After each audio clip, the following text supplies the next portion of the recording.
What's good on my Cardano friends? It is your Cardano friend Jack here, and in today's video, we're going to be going over 10 Cardano predictions for 2022. These predictions aren't going to be covering necessarily price, but more, goals and milestones that I think the Cardano ecosystem might see in the next year. They're not all going to be right, they're not all going to be 100% accurate, but I do think that they're interesting to talk about, and I'd love to hear your guys' thoughts down below in the comments on what is going to be covered in today's video. So with that being said, let's get into it. Quick side note though, if you do want to follow this thread on Twitter, it is originally tweeted from our friend Cardano Whale. That will be linked, first link down in the description. Now, first prediction of 2022 for Cardano is volume. I do think, and I agree with Whale when he says the average transactions per day right now are around 100,000 and the active addresses are around 150,000. This is a lot of addresses, but I think both of these could quite easily 5x in the next year. That's to me pretty conservative. This does depend on the fact if we're going to have that retail interest for crypto in general, but I do think that a 5x for daily, average transactions and also active addresses is very possible in this year. Back in November, we peaked around 500,000 transactions in a single day at our all-time high, and I do think this will also go up, but in general, I think Cardano will remain one of the most active and used networks that we have right now in cryptocurrencies. If we go and look at Messari right now, you could see Cardano is up there, and it has been up there for quite a few months. Pretty much ever since the start of 2021 and when we had that run up past $1. And prediction 1.5 is that all these people are going to be staking with the Jack stake pool to earn passive ADA on their ADA. Who knows?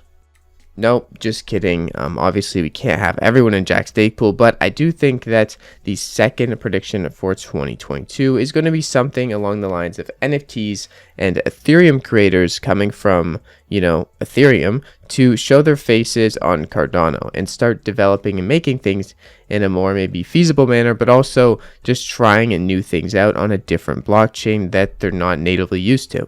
Cardano's NFT scene has been growing quite quick, and I think it's only going to speed up as people come over from different blockchains that are more known to use Cardano and bring their audiences with them. More creativity coming into the space, more use cases coming into the space, and also a more feasible blockchain to do NFTs on, at least as it stands right now, compared to Ethereum and some other L1 competitors. By the end of 2023, a third prediction that I think is pretty likely is that we're going to have over 250 live decentralized applications, or dApps, including DEXs, lending protocols, synthetics, launchpads, etc., etc.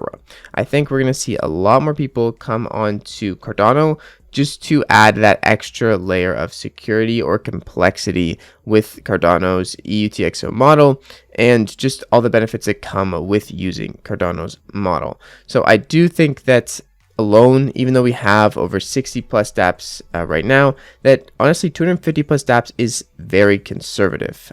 When people start building and when things start happening, especially as more developers get light that Cardano can do a lot, and there's going to be a lot of things you can do in Cardano to bring real world impact, I think that scene will also explode. And our fourth prediction is about sidechains. EVM compatibility L2 protocols like Milkomeda will grow fast, and they will bring on tons of developers from other blockchains, Solana, AVAX, Ethereum, to basically come over to other blockchains like Cardano. And this is going to heavily increase the amount of dApps that are deployed on each blockchain, as mentioned earlier, with going for 250 plus dApps. But this alone won't make a difference for the end user. They likely won't even know what's going on in the back end. They're just going to have a good, solid experience, and there's going to be more developers than ever due to them being able to come over from other blockchains with relative ease. The fifth prediction comes from Hydra, block sizes, peer-to-peer, and also just utilizing the EUTXO model. First of all, I think by the end of the year, several dApps are going to be using Hydra, the scaling solution proposed by Cardano and IOHK, and they're going to be bringing it into their architecture to allow for zero-fee DEXs and also much more. Not just DEXs, but all types of dApps are going to be able to utilize the UTXO model and embed dozens of transactions inside other transactions to allow for a more efficient dApp. Lastly, as two parts of this fifth prediction, I believe that Cardano is going to go full peer-to-peer in 2022. The block size is likely going to go up to around 120 kilobytes, which is nearly double the 78 kilobytes, if I recall correctly, that we have right now. And block time will go down from, instead of every 20 seconds, the Cardano network minting a block every 15 seconds. All these network parameters can be adjusted, and I think they will need to be adjusted as the demand grows in 2022 for Cardano. Now, the sixth prediction, more or less about the industry, and the crypto industry as a whole has shown some negative lights towards Cardano in 2021. I think this is going to slowly change, but I think it's going to shift a lot throughout the year of 2022.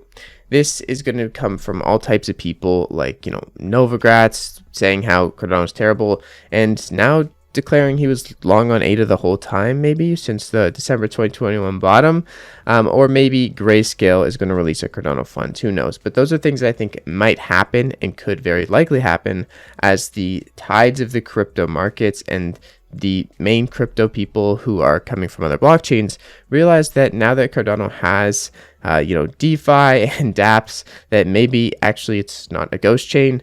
I also think that a lot more media outlets are going to be, in general, not just interviewing random crypto people, but a lot more Cardano developers and Cardano projects are going to make it onto more mainstream coverage. Usually Ethereum dApps are the highlights of a lot of places, but I believe that people building on Cardano will be highlights for tons of media outlets and YouTube channels and all that, not just mine, mainly focusing on Cardano within the coming year. For the seventh prediction of 2021, we have a bold one, and that is that we're going to have a reliable blockchain. Cardano still never goes down in 2022 like it did not in 2021, and it remains one of the most decentralized blockchains out there. Now, we also have in 2022, which I believe is going to be a part of the seventh prediction, is governance. And I do think that we're going to see a lot more on-chain voting and separation from IOG, one of the founding partners of Cardano, and more developers are just going to come in general because they're interested in building on Cardano, and they're going to be able to be governed by the blockchain and by the people who hold the native asset ADA. Also, in terms of reliability, I don't think there's going to be any major hacks like the Ethereum DAO hack. I do think there might be some small DeFi bugs found, but I don't think it's going to be anything too crazy. After all, I think Plutus is going to prove a secure language, and the community around Cardano is going to remain vigilant and active as always. The eighth prediction is around Cardano DeFi and some of the metrics that we might see in 2022. First metric is TVL, or total value locked. I think this could easily reach 5 to 10 billion by the end of the year. Now, I know there's a large discrepancy between 5 and 10 billion, but I do think we could see greater than 10 billion, provided that the DeFi applications get traction and the retail interest is still there for the remainder of 2022, which I do believe will happen. However, I don't think this is going to be all at once. I think it's going to be a slow start, and as more, top tier DEXs and DeFi protocols come out and deploy on the main network, we are going to see more and more total value locked. Also, in the DeFi side of things, I do think there's going to be a lot more people coming over to Cardano because of the dApp certification, where pretty much you can see if dApp is certified, if it's good to use, if it's pretty much safe. And this could very well replace a banking stack with Cardano DeFi. Also, I think digital identities are going to be pretty huge, and I do believe that Cardano will overtake this sector of cryptocurrency and blockchain technology. I think Cardano is one of the best places to have digital identities built on a decentralized layer, and I think in 2022 we're going to see just how that plays out. The ninth prediction for Cardano in 2022 is regarding staking. I think there's going to be more frequent blocks, as mentioned earlier, but there's also going to be parameter tweaks to make smaller pools or smaller stake pools more sustainable. So they don't have to close shop if they can't mint a block, or they don't have 1 million delegates supporting their pool. I think there's going to be a lot of different changes and small little things that will help a lot to add more value to the smaller pools in the Cardano ecosystem, and also in general to build up that layer of decentralization by allowing more pools to come into the network and remain sustainable. Speaking of decentralization, the 10th prediction for Cardano in 2022 is just that, more decentralization. Well, other blockchains, with their supercomputer hardware that you need $2,000, $4,000, $10,000 to run, keep doing their thing. Cardano nodes are going to get even lighter via Mithril. And right now, they are the lightest in terms of hardware requirements of any kind of blockchain node. And I also think in 2022, we're going to get more mobile wallets with that full node security, and peer-to-peer nodes are going to spread like wildfire, allowing for an even more decentralized blockchain. If you're counting with me, yes, we just had all 10 predictions, but there is 2 bonus predictions from our friend Cardano Whale on Twitter, and let's talk about them now.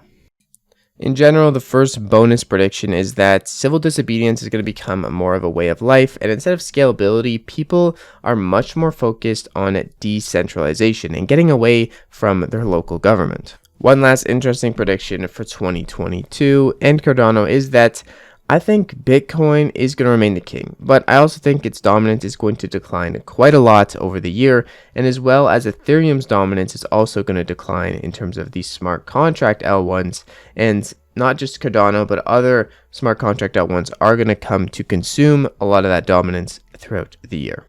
Okay, that's all the predictions for today. Let me know in the comments your predictions for 2022 and Cardano, whatever they may be, and if you want to challenge any of mine or Cardano Whales, feel free to do so too down in the comments. Anyways, I hope you guys have a great freaking day. It's been your friend Jack. I'll see you guys in the next video. Peace out.